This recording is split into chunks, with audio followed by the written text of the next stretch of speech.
Assalamualaikum warahmatullahi wabarakatuh. Teman-teman sekalian, alhamdulillah kita dipertemukan lagi dalam program podcast Bincang Santai, yang mana pada kali ini kita ditemenin oleh guru kita, Ustadz kita, beliau dari Gerencang gitu. Kenapa Ustadz? Gresik. Kalau didengar sama beliau, itu beliau Ustadz Dr. Khaliful Hadi SEMM, yang mana pada kali ini kita akan bahas sesuatu yang menarik yang mungkin di antara kita, sebagian dari kita pernah melihat atau pernah menemukan sesuatu yang akan kita bahas. Tapi sebelumnya kita sapa dulu Ustadz kita. Assalamualaikum Ustadz.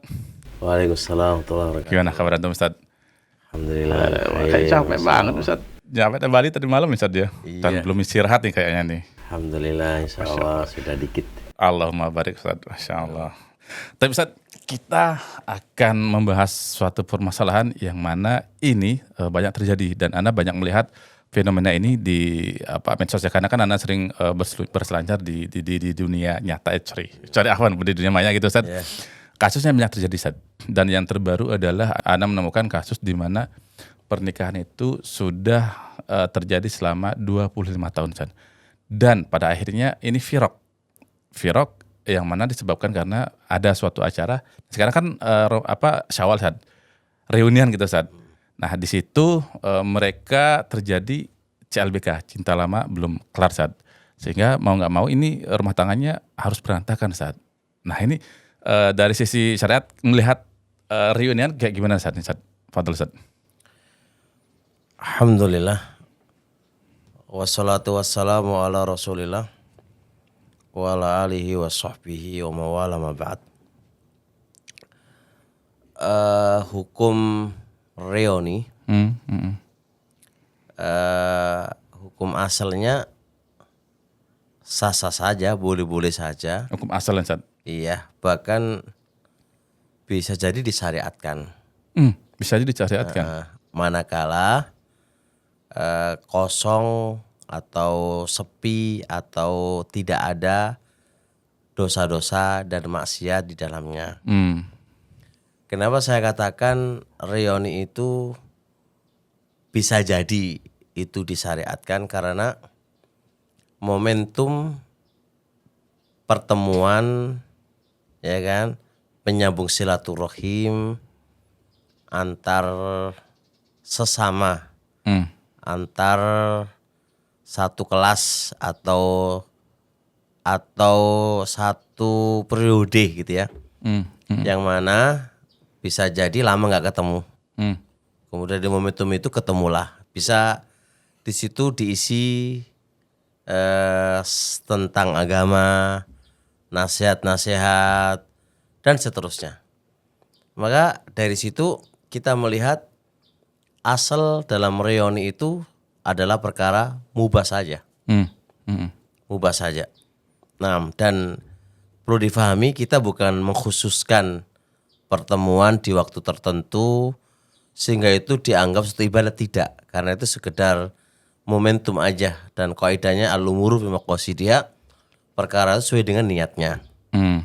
Cuma bisa jadi reuni itu bisa jadi diharamkan oleh Allah Subhanahu wa taala manakala di situ mengandung hal-hal yang Allah haramkan. Semisal kasus yang terjadi ini. Bercampur adukan antara laki-laki dan perempuan. Ikhtilat Ustadz ya. Ikhtilat. Dan juga WA-han, ya kan, satu grup laki-laki dan perempuan, yang mana ini semua adalah mengundang fitnah. Rasul mengatakan, ma taraktu fitnatan adharra lirijali minan nisa. Tidaklah aku tinggalkan fitnah yang paling besar bagi laki-laki dari wanita. Maka fitnah terbesar bagi laki-laki adalah wanita. Al-mar'atu auratun, wanita itu adalah aurat. Fa idza kharajat istashrafa syaitan. Apabila dia keluar dari rumah, maka akan dihiasi oleh syaitan. Ketika terjadi ikhtilat, pertemuan atau cinta lama, ini adalah menumbuhkan suatu dosa, dan syaitan pasti akan membisiki, menghiasi dari kedua belah pihak. Maka manakala reoni ada yang demikian ini, maka menjadi hukumnya haram. Karena membawa suatu mafsadah. Bahkan bisa kita katakan manakala umumnya reoni. Umumnya ya bilang umumnya reoni. Kalau memang keadaannya membawa madharat, dosa dan maksiat, maka tentunya hal itu dihukumi haram, haram. Ketahuilah wahai kaum muslimin, syaitan itu akan menghancurkan keluarga kita. Dan itu misinya memang. Misi utama syaitan. Misi utama syaitan. Dalam sebuah hadis, iblis itu yab'asu saroyahu, mengutus bala tentaranya untuk menggoda masing-masing manusia. Masing-masing kelompok itu datang ke iblis dan melaporkan apa yang dia lakukan, itu ditanggapi biasa aja. Tapi satu kelompok ini dia bisa menggoda suami istri, setelah itu kemudian sampai terjadi perceraian. Itu adalah ni'mal abdu anta, sebaik-baik hamba adalah engkau, sebaik-baik pasukan adalah engkau. Jadi yang mampu memisahkan yang suami bisa, istri. Nah, manakala reoni ini adalah penyebab utamanya sebuah rusaknya dan hancurnya rumah tangga, maka reoni untuk apa kayak gini ini? Untuk apa reuni kayak gini ini? Katanya gini Ustaz, reuni ini akan mempertemukan kenangan-kenangan yang lama. Jadinya sekarang kan mungkin sudah berumur gitu Ustaz. Jadi ketika reuni, wah kenangan masa lalu nggak akan terulang lagi nih kecuali kita berkumpul lagi gitu kayak gitu Ustaz. Bagus manakala itu sama laki-laki. Ya. Bukan lawan jenis. Iya. Yang justru memori lawan jenis itu justru menambah sebuah masalah. Iya, betul. Dalam rusaknya rumah tangga, bukan membawa kebaikan dalam rumah tangga. Mungkin dulu di SMA-nya masih kucel gitu. Setelah dia lama puluhan tahun gak ketemu, wah glowing nih, pakai skincare, akhirnya terjadi benih cinta lagi gitu Ustaz. Ya iya, kayak gitu masalahnya kan. Jadi kalau sudah kayak gitu itu, maka reuni kayak gimana yang bisa membawa kebaikan kalau kayak gitu keadaan. Dan wajib bagi suami nggak memperbolehkan kepada istrinya untuk bertemu antara laki-laki dan perempuan yang nggak makromnya. Entar di sini ngambek Ustaz. Katanya nih, oh ini teman-teman gue nih yang dulu begini Iya, gitu Ustaz. ngambeknya dia itu lebih kecil mafsadanya ketimbang dia pertemuan. Iya. Dan seorang pemimpin, karena kullukum ra'in wa kullukum mas'ulun ra'iyati far zauju ra'in an ra'iyya an zaujatihi. Suami adalah pemimpin bagi istrinya. Nah, jadi istrinya ngambek atau yang lain, justru yang dipertanyakan dari istrinya. Istrinya itu harusnya taat kepada apa? Suaminya. Ketika suaminya nggak memberikan keluar, harusnya taat kepada suaminya kan. Bukankah Rasul mengatakan apa? Wanita solehah itu syaratnya sifatnya kan 3 itu. Idza amaraha atau atu. Kalau suami memerintah kepadanya, dia harus mentaatinya. Bahkan Rasul menjadikan apa? Salah satu sebab masuknya dia ke dalam surga dengan mentaati ayyumra'atin somat somaha wa salataha wa ta'at ba'laha wa surat farja dakhalatil jannata min abwabin sya'at. Wanita mana aja yang dia sholat 5 waktu, puasa Ramadan dan mentaati suaminya, ya kan? Mentaati suaminya dong, maka dia masuk ke dalam surga dari pintu mana aja yang dia kehendaki. Justru sebab masuknya surga wahai istri adalah mentaati suami. Lah kan gini gue Ustaz, ketika reuni ini terjadi hal-hal yang juga di situ ada flexing Ustaz. Flexing itu apa? Artinya berbangga diri terhadap apa yang dia punya. Kemudian membuli temennya yang nggak sukses tanda kutip Ustaz. Dan hal-hal yang lainnya Ustaz, itu terjadi di reuni. Berarti ini masuk poin yang kedua. Nah, di samping terjadi ikhtilat, di samping terjadi lawan jenis yang akhirnya menimbulkan fitnah dan seterusnya. Ditambah lagi adanya kebanggaan dalam urusan dunia dan melecehkan kepada orang lain. Justru nambah yang kedua lagi, dosa yang kedua. Bukankah agama kita melarang merendahkan kepada orang lain dan berbangga diri dari apa yang dia miliki. Alhaakumut takatsur. Telah melalaikan kepada kalian urusan dunia kalian. Berbangga-bangga dengan dunia. Karena apa dunia? Inna akramakum indallah atqakum. Yang paling mulia bukan dunia tapi apa? Ketakwaan. Innallaha la yanzuru ila suwarikum. Allah enggak melihat kepada bodimu.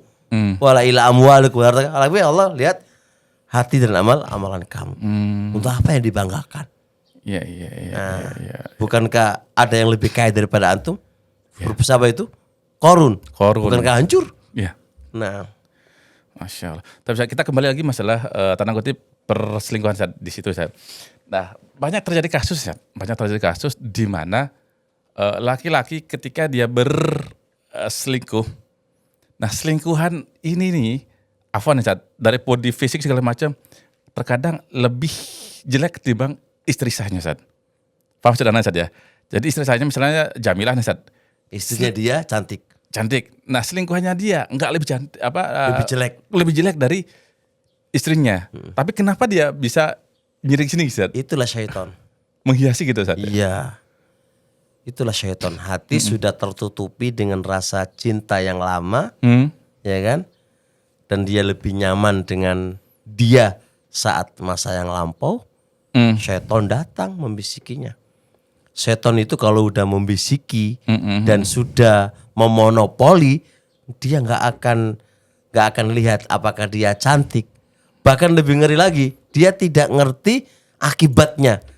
Sudah nggak ngerti akibatnya. Padahal dia punya anak, punya apa? Dia akan terjang dan tidak memperdulikan efek samping daripada itu. Gitu Ustaz ya? Iya, sekarang setan itu luar biasa. Wih. Bahaya banget itu. Jadi gimana nih Ustaz kira-kira Ustaz? Kita nih sebagai laki-laki loh Ustaz. Terkadang kan apalagi di Bali nih Ustaz. Ya Allah, gitu Ustaz. Jadi gini. Hati itu kan baina usbu'ai min asabi'ir rahman. Hati itu lemah. Hati itu di antara dua jemari dari jemari-jemarinya Allah Subhanahu wa taala.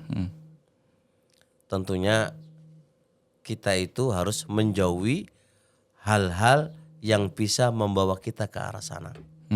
Makanya kata Rasul, inna sa'ida liman istanaba al-fitana. Orang yang bahagia itu orang yang bisa menjauhi fitnah, bisa menjauhi hal-hal yang bisa mengarah ke arah sana. Wala taqrabuz zina. Kamu jangan mendekati ke arah zina. Berarti apa? Karena hati ini lemah dan hati ini di antara dua jemari dari jemari-jemarinya Allah Subhanahu wa taala. Allah bisa yuqallibu wa kaifa syaa. Tentunya kita sebagai seorang muslim harus berhati-hati dong. Jangan sampai mendekati hal-hal yang bisa menghancurkan diri kita. Kalau nggak gitu repot nanti. Iya. Makanya rahasianya kenapa jangan mendekati. Bukan jangan berzina, tapi jangan mendekati. Berarti hal-hal yang bisa mendekati kepada perkara zina ya harus kita jauhi. Saya kasih contoh ya.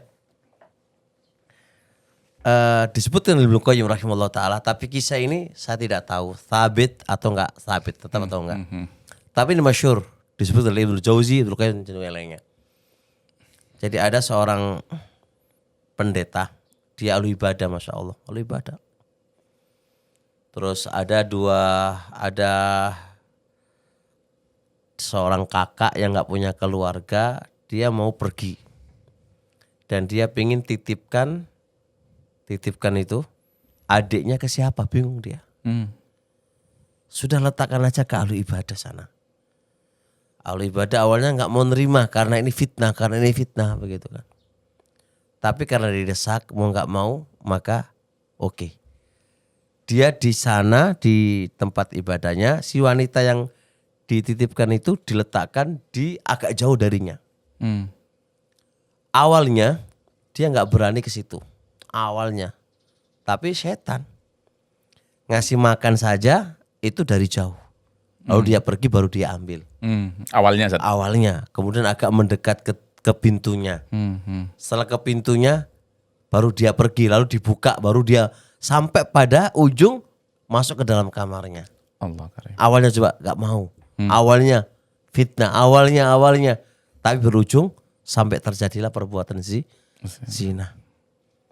Wanita ini memang makanya Rasul mengatakan naqisatu aql wa dinin.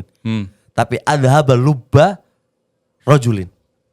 Wanita ini adalah lemah akalnya, lemah agamanya, tapi bisa menghilangkan akal seorang laki-laki yang cerdas. Ajib. Itu kata Rasulullah. Kata Rasulullah. Laki-laki yang cerdas saja, yang kuat itu aja KO. Apalagi laki-laki yang kayak kita ini. Berarti sesuai dengan firman Allah Ustaz ya. Sesungguhnya innakin kaina azim Ustaz ya. Iya, tipu daya kan. Tipu daya. Nah, wattaqun nisa, wattaqud dunya wan nisa, takutlah kepada dan wanita. Justru kita disuruh takut dengan wanita. Karena tipu dayanya luar biasa. Jadi dalam hal begini Ustaz, yang dalam hal begini nih, salahnya laki-laki, salahnya perempuan Ustaz. Dua-duanya. Dua-duanya Ustaz. Iya. Pertama, kenapa wanita mau diajak reuni? Dan yang kedua, kenapa suami mengizinkan? Dan tanggung jawabnya kan pertama ke suami, gitu kan. Suami. Tapi kadang-kadang mereka reunian tanpa sepengetahuan suami gitu kan ya. Iya. Bahaya lagi malahan. Bahaya lagi.